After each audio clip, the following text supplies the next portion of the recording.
Bienvenido una vez más a tu programa de Biblia Fácil. Hoy tenemos un tema particular y fascinante. ¿Sabías que en el santuario encontramos las más grandes verdades y todas las doctrinas casi están relacionadas con el ministerio de Cristo? Entonces, bienvenido a este fascinante capítulo de Biblia Fácil. Espero que estés allí con Biblia en mano, junto a toda la familia, porque ya comenzamos este programa. Acompáñanos donde tú estás para que juntos podamos orar. ¿Estás listo? Oramos. Hoy vamos a descubrir por lo menos 5 verdades que podemos aprender del santuario. Vamos entonces a la primera verdad. Y para ello vamos a abrir la Biblia en el libro de Apocalipsis, capítulo 11, versículo 19. Vamos al último libro de la Biblia, Apocalipsis, capítulo 11, versículo 19. Ya leímos este texto más de una vez, vamos a volver a leer. Dice así: el templo de Dios fue abierto en el cielo, y el arca de su pacto se dejó ver, ¿dónde? En el templo. Hubo relámpagos, voces, truenos, un terremoto y grande granizo. Juan está viendo en visión el santuario celestial. Y dice que cuando se abrió el templo, ¿qué cosa vio? El arca. ¿Qué cosa había en el arca? ¿Recuerdan ustedes qué cosa había en el arca? La ley de Dios. ¿Cuál es la primera verdad que tenemos que aprender del santuario? Es que la ley de Dios es eterna. No fue quebrada, no fue anulada, es perpetua, porque refleja el carácter de Dios. Si en el cielo se vio el arca de su pacto y el santuario terrenal era una sombra o una copia de lo que Moisés vio en el cielo, significa que la ley de Dios está en un lugar muy especial, porque bajo su ley es la base del gobierno de Dios. Entonces, cuando vamos al Antiguo Testamento, encontramos en Deuteronomio capítulo 10, versículo 1 y 2, que Dios le pide a Moisés que coloque la ley allí en el arca del pacto. ¿Correcto? Último libro del Pentateuco, Deuteronomio capítulo 10, versículo 1 y versículo 2. Dice así: en aquel tiempo Jehová me dijo, lábrate 2 tablas de piedra como las primeras, sube hasta mí al monte, hazte un arca de madera, escribiré en esas tablas las palabras que están en las primeras tablas que quebraste, y tú las pondrás, ¿dónde dice? En el arca. ¿Qué cosa es lo que vio Juan en Apocalipsis en el cielo? El arca del pacto. ¿Qué cosa había en el arca? La ley de Dios. ¿Por qué entonces siempre hubo un ataque contra la ley de Dios? Primera razón, porque la ley de Dios fue escrita con el propio dedo de Dios. Éxodo capítulo 31, versículo 18 dice que Dios no mandó a escribir su ley. Nosotros tenemos que hacer diferencia de algo. El pueblo judío o el pueblo israelita tenía muchísimas leyes. Leyes de salud, leyes de convivencia.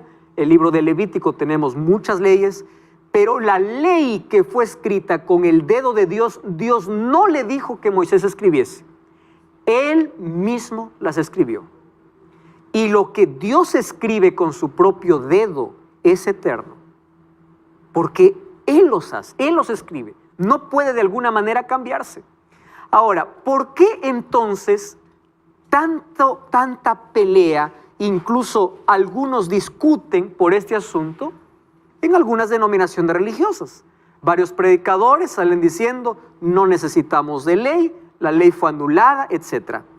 Vamos a entender algunas verdades sobre la ley de Dios que yo quiero que quede claro. He orado para que este tema quede muy claro.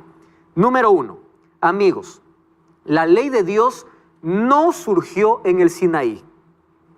La ley de Dios es eterna.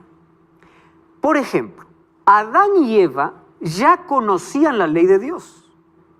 Abraham conocía la ley de Dios. En el Sinaí Dios dio su ley escrita. Quiere decir que antes ellos ya conocían la ley de Dios de manera oral.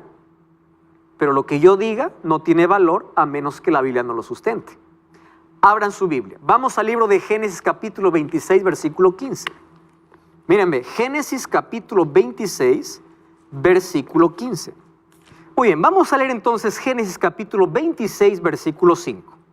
Dice así: por cuanto oyó Abraham mi voz, guardó mi precepto. ¿Qué cosa más guardó Abraham? Dice: mis mandamientos, mis estatutos y mis leyes. ¿Quién es Abraham? El padre de la fe. ¿Abraham era judío? No. Los judíos vienen a la existencia mucho tiempo después. ¿Dios había entregado su ley? De manera escrita, no. Pero ¿dónde estaba escrita la ley de Dios? En el corazón. Adán y Eva conocían la ley de Dios. Usted puede decir, ¿cómo sé que ellos conocían la ley de Dios? Fácil.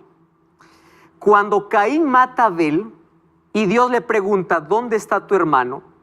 ¿Por qué Dios le iba a culpar a Caín de la muerte de su hermano si no hubiese una ley que diga no matarás? Nadie te puede culpar de una ley que no existe. Entonces, la ley de Dios siempre existió. ¿Por qué José no se acostó con la mujer de Potifar cuando la mujer le dijo, ven y acuéstate conmigo? ¿Qué cosa respondió José? Yo no puedo hacer este pecado contra Dios. ¿Cómo sabía que era pecado contra Dios si la ley no dice no adulterarás? Entonces, lo que Dios entregó en el Sinaí fue la ley escrita. Cuando alguien dice, la ley fue para el judío, se equivoca porque la ley está antes del judío. No, la ley fue para el israelita. Espera un momento. Los israelitas aparecen con el pueblo de Israel. ¿Israel quién es? Jacob. Jacob cuando tiene sus 12 hijos. Y Abraham es antes de Jacob.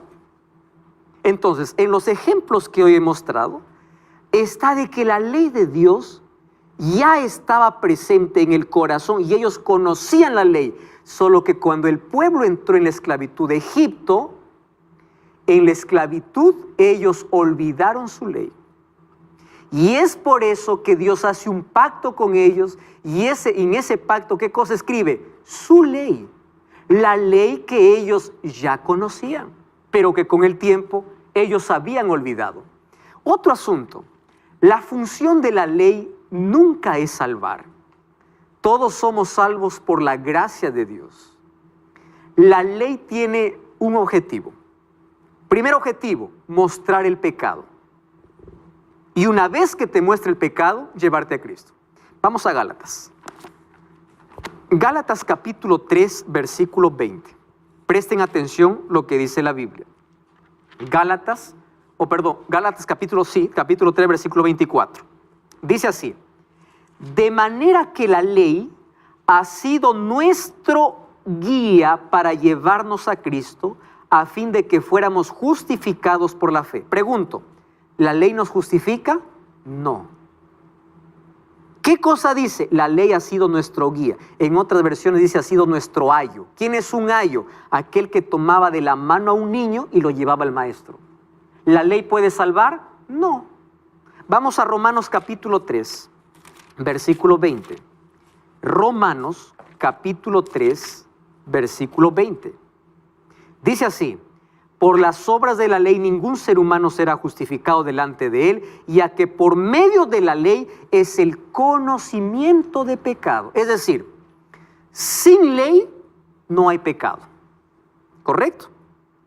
¿Cómo conocemos qué cosa es pecado? Porque la ley dice, no hagas esto. ¿Cómo entró el pecado? Por la desobediencia, ¿qué? A la ley de Dios. Ahora, presten atención a este asunto. ¿Por qué el enemigo quiere quitar de los ojos del ser humano la ley de Dios? Porque al quitarle la ley, quiere quitar a Cristo como nuestro sacrificio. Les voy a hacer un ejemplo. Si la ley no existe, no existe el pecado. ¿Están de acuerdo conmigo? Porque dice que nosotros conocemos la ley o nosotros conocemos el pecado porque la ley lo dice. Entonces, sin ley no hay pecado. Y si no hay pecado, ¿para qué necesitamos de un sacrificio? ¿Para qué necesitamos de Jesús? ¿Para qué necesitamos de la gracia? No necesitamos. Al quitar la ley, estás quitando el conocimiento de pecado. Y al quitar el conocimiento de pecado, estás quitando a Cristo como tu Salvador. La ley no tiene la función de justificar ni de salvar. ¿Cuál es la función de la ley? Mostrar el pecado y guiarnos para Cristo. Por eso, la ley nunca fue la causa de la salvación. ¿Qué cosa fue la ley? La evidencia o la consecuencia, porque cuando nosotros somos justificados por Cristo, la gracia de Dios nos transforma y esa gracia nos torna obedientes a su ley. Ahora ya leímos aquí lo que dice Santiago 2, 10 al 12. ¿Recuerdan? Que nosotros vamos a ser juzgados por la ley de la libertad. ¿Y qué ley es esa? Dice, aquel que dijo no matarás, también dijo no adulterarás. ¿Dónde está escrito esa ley? En Éxodo capítulo 20. Y ahora les está repitiendo esos mismos mandamientos en Santiago capítulo 2. Entonces, si es una norma de juicio, ¿cómo va a ser abolida? Otro asunto a tener en cuenta. Algunos dicen no, sino que cuando Jesús vino a esta tierra, Jesús anuló toda la ley y puso solamente 2 mandamientos. ¿Se acuerdan ustedes? Amar a Dios sobre todas las cosas, amarás a tu prójimo como a ti mismo. Eso es toda la ley. Yo les pregunto, ¿eso Jesús lo creó en el Nuevo Testamento? No. ¿Ustedes sabían que Jesús está tomando el Antiguo Testamento? Vamos al libro de Levítico. Vamos al libro de Levítico capítulo 19. Mírenme, Levítico capítulo 19, versículo 18. Levítico capítulo 19, versículo 18. Presten atención. Dice así, no te vengarás ni guardarás rencor a los hijos de tu pueblo, sino amarás a tu prójimo como a ti mismo. Jesús no está colocando una nueva ley. Jesús está repitiendo ya lo que existía en el Antiguo Testamento. ¿Y de dónde sale amarás a Dios sobre todas las cosas? Deuteronomio capítulo 6, versículo 1 al 5. Cuando dice, oh Israel, Jehová, nuestro Dios Jehová uno es, amarás al Señor Jehová tu Dios con todo tu corazón. Cuando le preguntaron, ¿cuál de los mandamientos es el mayor? Jesús sabía de que ellos estaban colocándole una trampa. Porque si él decía, este es mayor que el otro, lo iban a acusar de ser transgresor de la ley. Por eso Jesús resumió la ley que dio en el Sinaí en 2 grandes pilares. Amor a Dios y amor al prójimo. Vamos a Éxodo capítulo 20. Versículo 1 en adelante está la ley de Dios. Y ahí, ¿qué cosa encontramos? Primer mandamiento, no te harás dioses ajenos delante de mí. Segundo mandamiento, no te harás imagen ni escultura. Tercer mandamiento, versículo 7, no tomarás el nombre de Jehová tu Dios en vano. Versículo 8, cuarto mandamiento, acuérdate del sábado para santificarlo. Los 4 primeros mandamientos hacen referencia a ¿qué? De nuestra relación ¿con quién? Con Dios. A partir del 5.º mandamiento, honra a tu padre y a tu madre. 6.º, no matarás. 7.º, no cometerás adulterio. 8.º, no hurtarás. 9.º, no dirás falso testimonio. 10.º, no codiciarás. ¿En nuestra relación con quién? Con el prójimo. ¿Jesús anuló la ley? No lo anuló. Lo resumió en 2 grandes pilares. Porque la ley se basa ¿en qué? En el amor. Amor a Dios y amor al prójimo. Aquel que guarda la ley para salvarse se convierte en legalista. Porque aquel piensa que guardando la ley se va a salvar. Pero aquel que guarda la ley por amor a Dios es un cristiano. Porque el amor es el resultado de la gracia transformadora de Dios en el corazón. Otro asunto importante que debemos entender la ley es que el diablo odia la ley. ¿Por qué? Vamos a Romanos capítulo 7. Romanos capítulo 7, versículo 12. Miren lo que dice la Biblia. De manera que la ley a la verdad es santa, el mandamiento es santo, justo y bueno. ¿Saben quién está escribiendo aquí? Pablo. Pablo escribió 13 cartas en el Nuevo Testamento. Hay algunos que malinterpretan sus escritos y dicen, no, Pablo dice, maldito el que está bajo la ley. El fin de la ley es Cristo. Cuando dice el fin de la ley de Cristo, está diciendo la finalidad, el objetivo de la ley es Jesús. Cuando dice aquel maldito el que está bajo la ley, está diciendo maldito el que está bajo la condenación de la ley. Solo que algunas personas sacan el texto de su contexto para hacer decir a Pablo lo que no dice. ¿Qué dice Pablo en Romanos 7:12? De manera que la ley de la verdad es santa, justa y buena. Yo les pregunto, ¿quién es Dios? santo, justo y bueno. La ley representa el carácter de Dios. Y una cosa más, ¿saben por qué descubro que Satanás odia tanto la ley de Dios? Porque odia a aquellos que guardan la ley de Dios. Vamos a Apocalipsis capítulo 14. Apocalipsis capítulo 14. Vamos a leer allí el versículo 12. Miren, 14, 12. Aquí está la paciencia de los santos, los que guardan los mandamientos de Dios y la fe de Jesús. ¿Qué dice el capítulo 17? Vamos a leer el capítulo 12, versículo 17. Miren, ve, capítulo 12, versículo 17. Entonces el dragón se llenó de ira contra la mujer. ¿Quién es mujer en profecía? Iglesia. Y se fue a hacer guerra contra la descendencia de ella, los que guardan los mandamientos de Dios y tienen el testimonio de Jesús. El diablo está enfurecido contra la ley y odia a aquellos observadores de la ley. Una vez más, la ley nos salva, pero cumple un propósito: mostrar el pecado, y es la muestra o la evidencia de que somos transformados por la gracia de Dios. Jesús guardó la ley. Mateo 5:17 dice: no penséis que vine a abrogar la ley y los profetas, no he venido para abrogar sino para cumplir. De cierto digo que hasta que pase el cielo y la tierra, ni una jota ni una tilde perecerá de la ley. Si ustedes leen Mateo capítulo 5, Jesús, en lugar de anular la ley, engrandeció la ley. La palabra cumplir significa engrandecer. Jesús dijo, ustedes escucharon que fue dicho, no adulterarás, sí, pero Jesús dice, yo os digo, aquel que ya en su mente codicia, ya adulteró. Entonces pregunto, ¿Jesús vino para anular o engrandecer la ley? Engrandecer. No vino para anularla. Jesús mismo guardó la ley. Ah, no, pastor, Jesús guardó la ley porque era judío. Espera un momento. ¿Y por qué no guardó las tradiciones de los otros? Porque si alguien me dice que Jesús guardó la ley por ser judío, entonces ¿por qué los líderes judíos buscaban para matarlo? Si él estaba conforme a todas sus leyes. Porque Jesús no guardaba tradiciones que ellos estaban acostumbrados. Jesús guardó la ley. Otra cosa, si Jesús quebró la ley, entonces se convirtió en un transgresor. Y si es transgresor, es un pecador. Y si es pecador, no puede ser mi Salvador. ¿Comprenden eso? Por eso Jesús dice, yo no he venido para anular la ley o los profetas.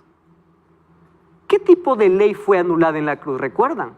Las leyes ceremoniales. Todas aquellas que fueron apuntadas para el ministerio de Cristo. Y en el Nuevo Testamento encontramos los 10 mandamientos en diferentes textos, desde el primero hasta el 10º. Ahora, ustedes ya han escuchado, y yo quiero que el concepto quede muy claro para nosotros. Lo estoy repitiendo más de 2, 3 veces porque algunos que dicen allí los adventistas enseñan que tienen que guardar la ley para salvarse. Pero un momento, eso nunca enseñamos. Efesios 2:8 dice, somos salvos por fe y gracia. No se olviden, gracia es lo que recibimos de Dios. Fe es la respuesta humana ante la iniciativa divina. Somos salvos por fe y gracia. El concepto está claro para nosotros. Nadie se salva por guardar, mas el asunto es el siguiente. ¿Qué dice Romanos 3:31? Miren, abran la Biblia allí. Romanos capítulo 3, versículo 31. Dice así, luego pues, por la fe anulamos la ley o invalidamos la ley. ¿Qué cosa dice? De ninguna manera, al contrario, ¿qué cosa hacemos? Confirmamos la ley. Eso no le está predicando una iglesia, lo está diciendo la Biblia. ¿Cómo somos salvos? Por fe y gracia. Ahora, ¿la fe anula la ley? No lo anula, confirma la ley. Entonces, ¿por qué hay algunos que proclaman y dicen, no, la ley ya fue anulada? Queridos, no existe conflicto entre ley y gracia. Las dos van de la mano, las dos van juntas. Nosotros queremos ponerlo en conflicto, pero cuando no existe conflicto entre ellas. Nadie se salva del Antiguo Testamento por guardar la ley y del Nuevo Testamento por la gracia. No, la salvación siempre fue por gracia desde el jardín del Edén. Y la ley siempre estuvo vigente, porque la ley no tiene capacidad para salvar, sino para mostrar el pecado y para llevarnos a Cristo, no para salvar. Ahora, nosotros tenemos que comprender un asunto interesantísimo, porque hay algunos que dicen así: ustedes guardan la ley porque están en el viejo pacto. ¿Escucharon ustedes esa expresión? El antiguo pacto. Ahora nosotros estamos en el nuevo pacto. En el nuevo pacto ya no tenemos ley. Vamos a ver si eso es verdad. ¿Qué cosa es pacto? Pacto viene del hebreo berit. Pacto. ¿Qué es un pacto? Un acuerdo entre dos. Vamos a ver cuál es la diferencia del antiguo pacto y del nuevo pacto. ¿Están listos? Vamos a Deuteronomio, capítulo 4, versículo 13. Vamos a ver en qué consistía el antiguo pacto, luego vamos a ver en qué consiste el nuevo pacto. Deuteronomio, capítulo 4, versículo 13.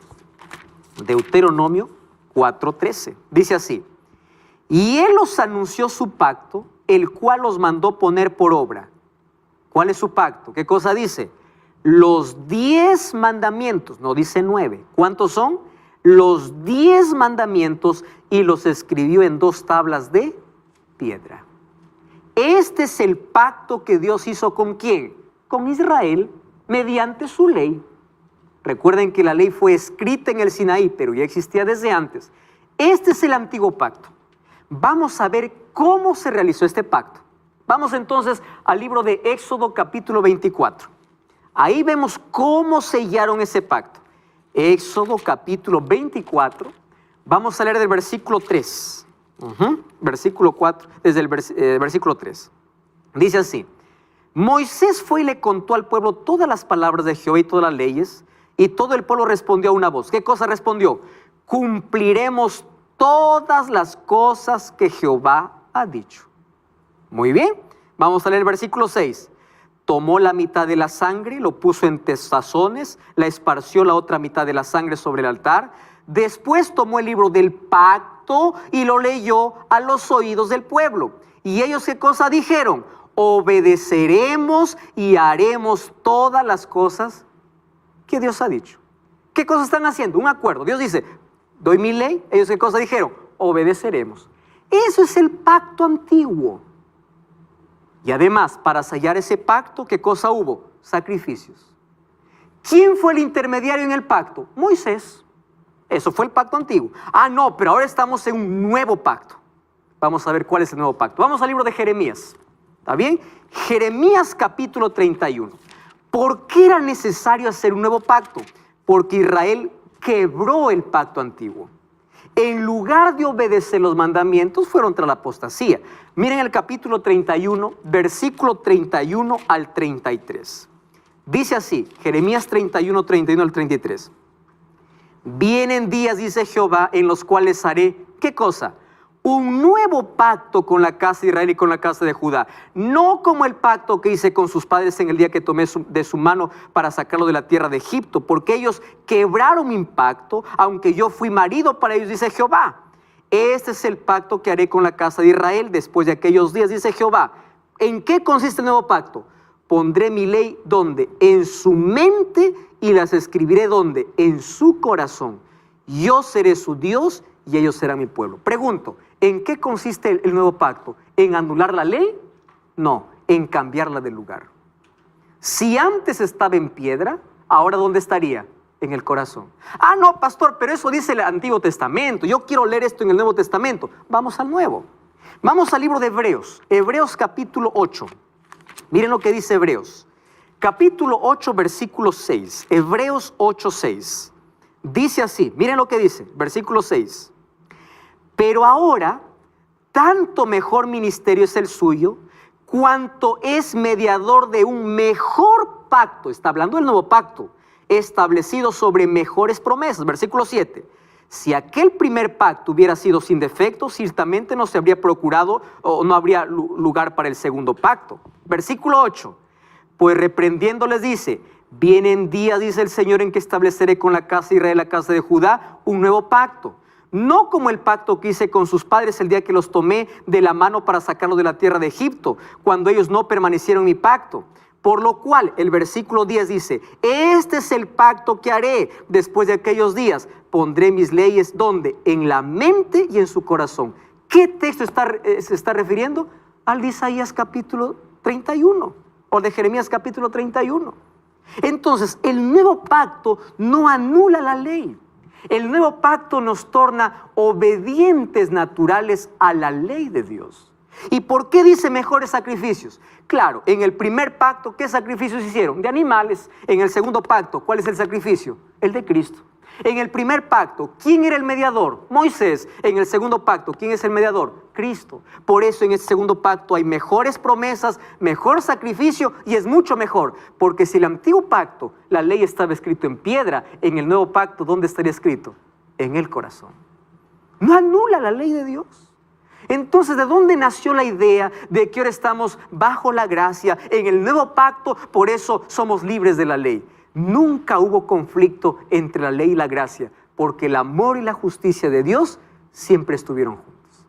¿Quieres saber más sobre este tema? No cambies el canal, ya estamos de regreso.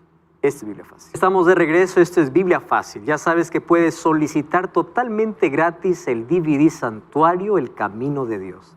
Nuestro número de WhatsApp está ahora disponible para que puedas enviar tu mensaje. Más 5512-98-100-1460. Solicítalo ahora mismo y comprende más sobre estos fascinantes temas que nos trae el santuario para la vida.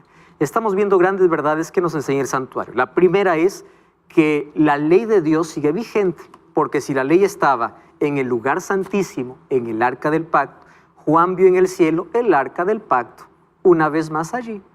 Entonces, cuando alguien dice la ley de Dios fue anulada, la ley de Dios ya no sirve, estamos bajo el nuevo pacto, estamos bajo la gracia, tenemos que llevarlo a leer la Biblia. Hebreos capítulo 8 y Jeremías capítulo 31. Porque el nuevo pacto o la gracia no anula la ley de Dios. ¿Cuál es la otra evidencia de que la ley de Dios no fue anulada? Por eso Cristo murió. Miren, cuando Adán y Eva pecaron, Dios tenía tres opciones.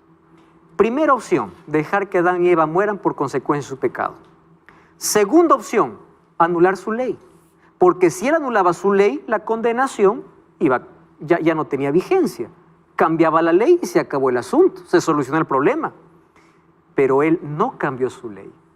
En lugar de que Adán y Eva murieran, él tenía la tercera solución.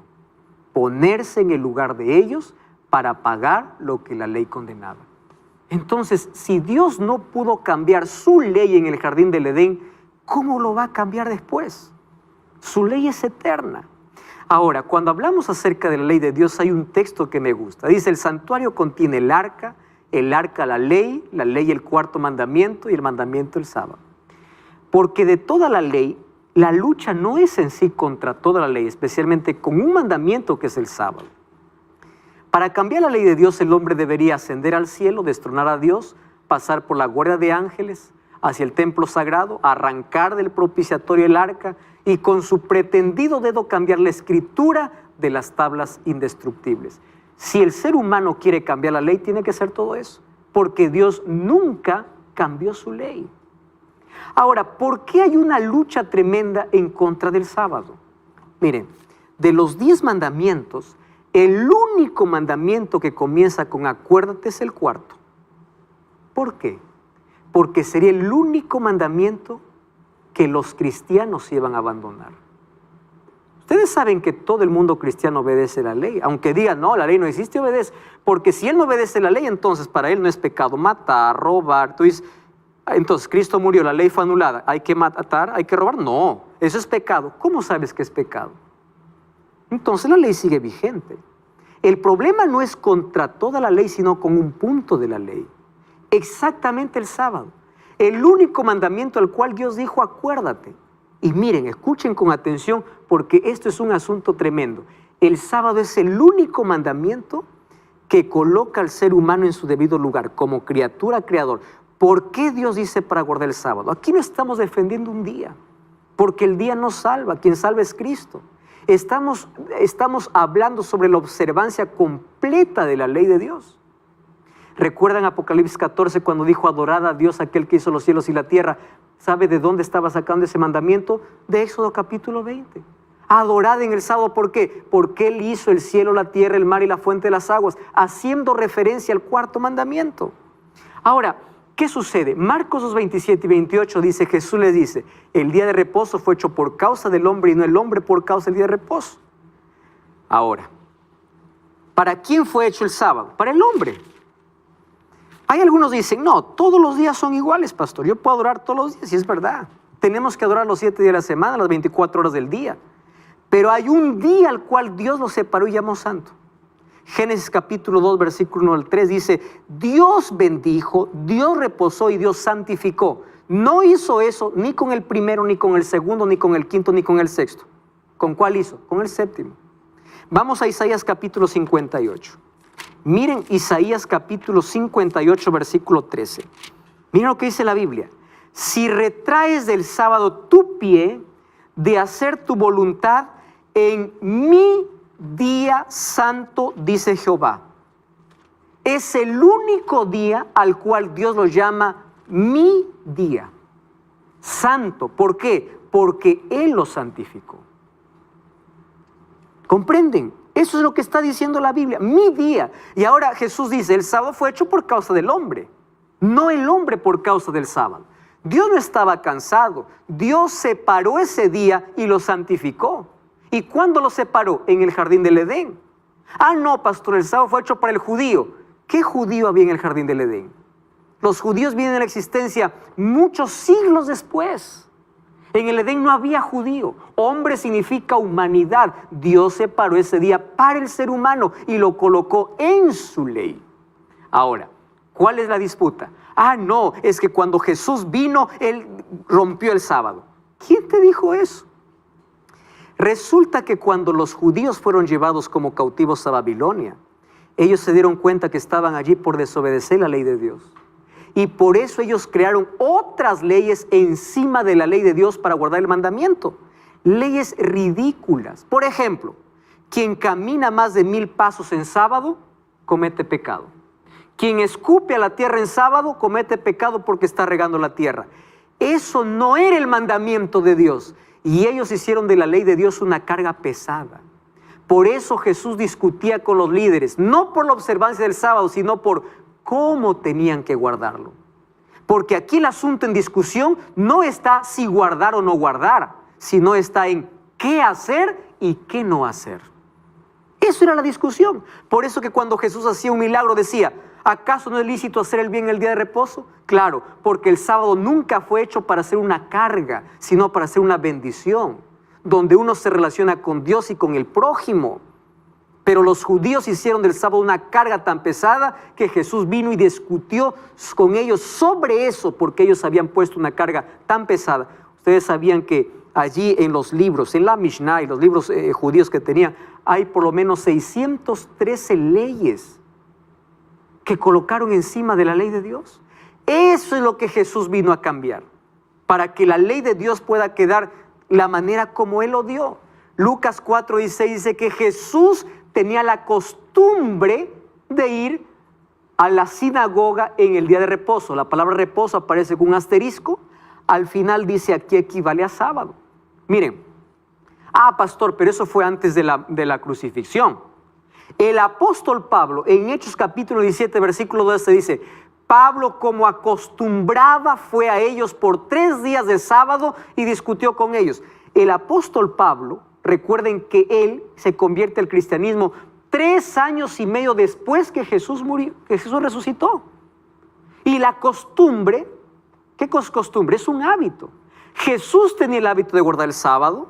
Los apóstoles después de su resurrección seguían guardando el sábado. Otra evidencia, Mateo 24:20, cuando Jesús dice, orad para que vuestra huida no sea en invierno y sábado, está hablando de lo que ocurriría en el año 70 después de Cristo. Si el día de reposo cambiaría en la cruz, entonces Jesús hubiese dicho así, orad para que vuestra huida no sea en domingo. Jesús está hablando de una profecía que se cumpliría 70 años después, o en el año 70 después de Cristo, y Jesús murió en el año 31. ¿Cuánto tiempo pasó? Y Jesús sigue hablando de la vigencia del sábado.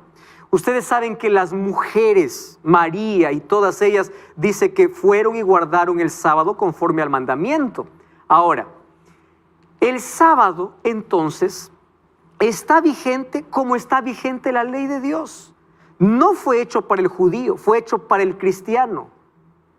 Cuando nosotros comprendemos esto, nos tornamos obedientes por amor, no porque la ley nos salva, sino porque queremos hacer la voluntad de Dios. ¿Por qué Jesús dijo, no todo el que me dice Señor, Señor entrará en el reino de los cielos?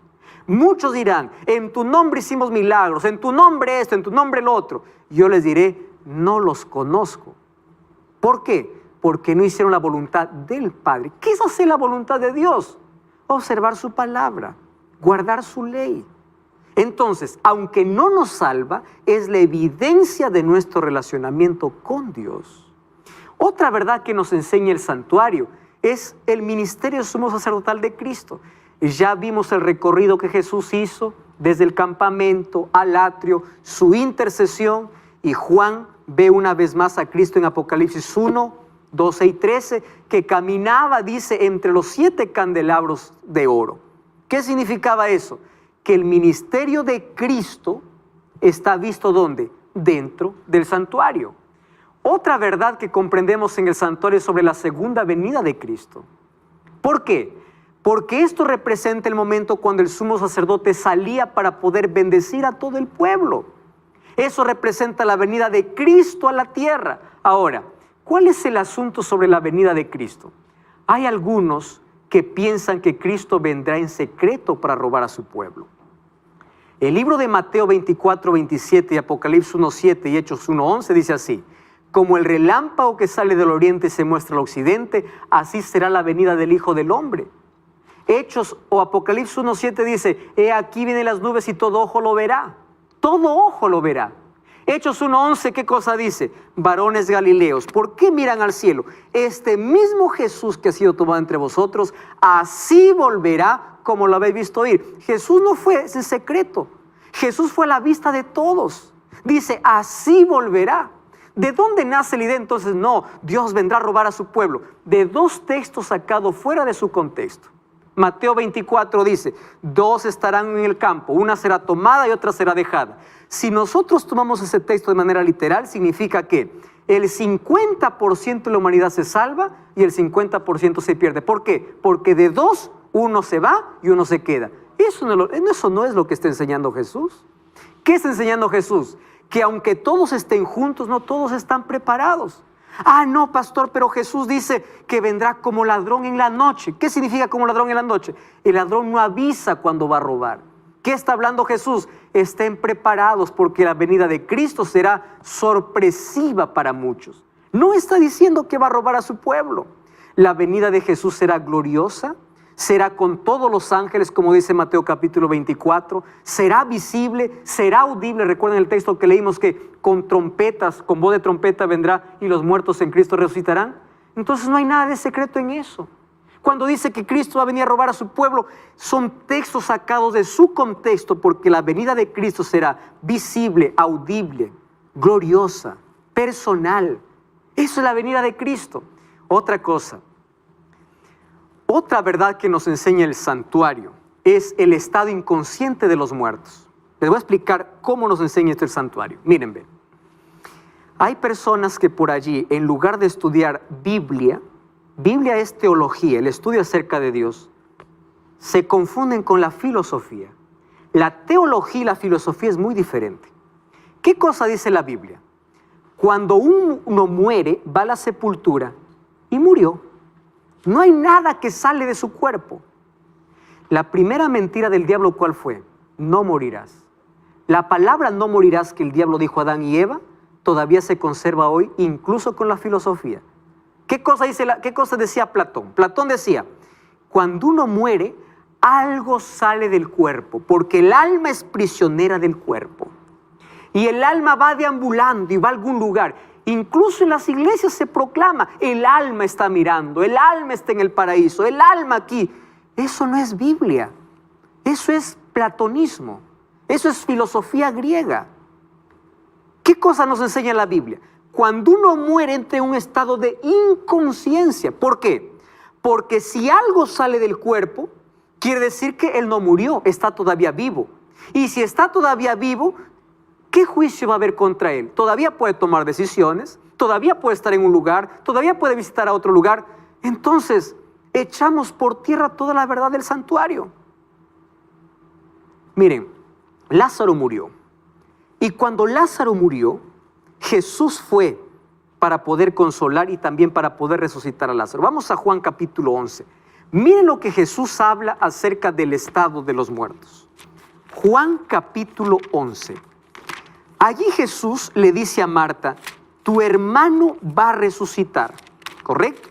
Miren, Juan capítulo 11. Tu hermana va a resucitar, le dice. Vamos a leer el versículo 23. Jesús le dijo, tu hermano resucitará. Y Marta, ¿qué cosa le dijo? Yo sé que resucitará ¿cuándo?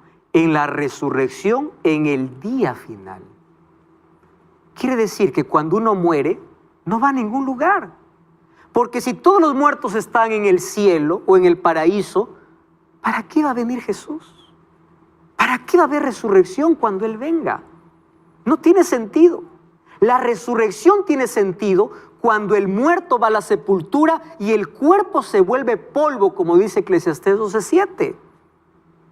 Ahí tiene sentido la resurrección, si no, ¿para qué? Ahora, miren otro texto. Vamos al libro de Juan capítulo 11. ¿Correcto? Miren, en Juan capítulo 11 encontramos allí otra declaración, otra